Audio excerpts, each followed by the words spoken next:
Kentucky Commission on the Deaf and Hard of Hearing has long seen a need to bring the culture of Deaf Festival to mainstream because we saw there was a gap.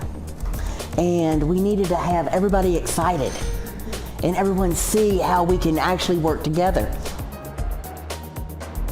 This is a world that we flip on you. When you go somewhere, you don't need an interpreter. You can communicate. And the deaf person has to constantly ask for an interpreter. But when you come here, we don't need an interpreter. You do. When you come in, it's visually noisy. But you need the interpreter. So you have to ask for the interpreter. So the world is flipped. And it helps people understand each other when we do that. That's what we're trying to do, is teach them how to communicate with mainstream Kentuckians and help Kentuckians understand what deaf people can do. It also gives deaf and hard of hearing individuals who are artists and performers a venue.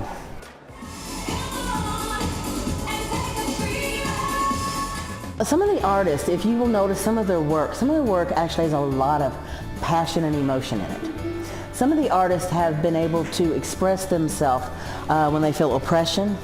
They may have grown up in a family of hearing parents who didn't learn sign language or didn't know how to communicate very well.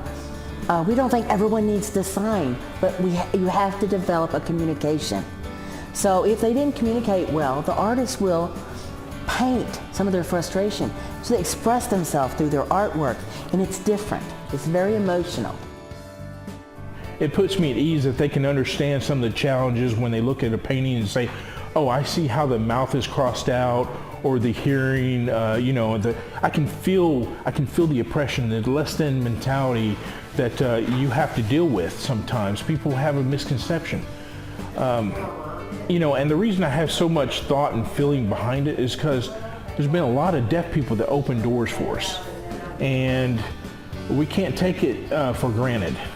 We just can't. We have to keep pushing forward. And so, and plus it's an educational tool when hearing people come and they see it and they said, well, tell us a little bit about it. It allowed me to, the feelings I had of isolation, seeing my aunt, the challenges she dealt with, the challenges I dealt with, I was able to put them on canvas. It allowed me to explore more, be more open. What I couldn't sign, I could paint. Some of the performers are very emotional when they perform. So it's a different experience. And on stage, they are signing. So it's visual, and it just tells a story. They can tell a story through their signs that you could almost get every word because it's so visual.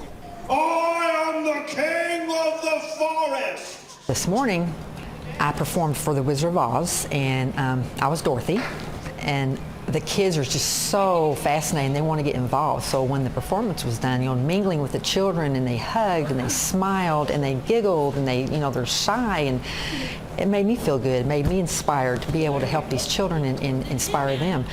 And this is an amazing life and event for anyone to come, actually, to see what we have, to give back to, what we have from our heart to give. I mean, it's just amazing. It's just amazing. The Commission uses this as an opportunity with our partner, Knowledge Center on Deafness, to educate everyone. It's a one-day full of education. So that's what this is all about.